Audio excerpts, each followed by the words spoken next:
In the scriptures, in James chapter 1, verse 2, it says, "Consider it pure joy, my brothers and sisters, whenever you face trials of any kind."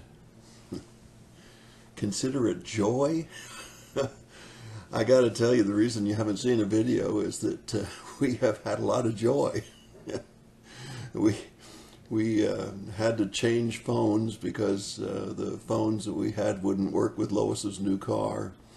The fella at the Verizon store somehow jammed up the credit card machine, and we spent 2 or 3 hours in there just waiting for him to be able to bill us for the phones, much less learn how to use them.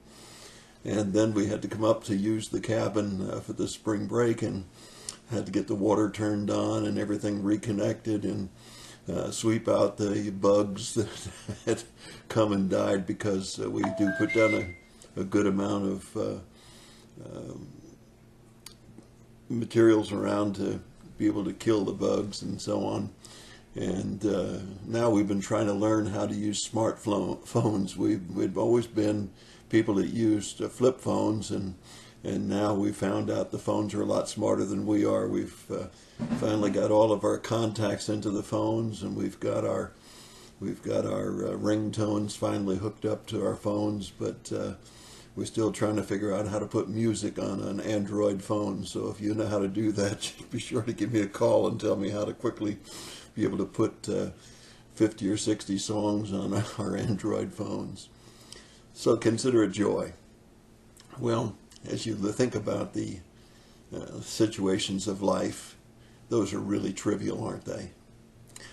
When we were down at church Wednesday night, an 11-year-old girl who was diagnosed only a few weeks ago with Hodgkin's leukemia had already gone to be with the Lord just in those couple of weeks that she's had notice. And we look at the number of people that we know that are suffering in far greater ways than trying to figure out how to work cell phones.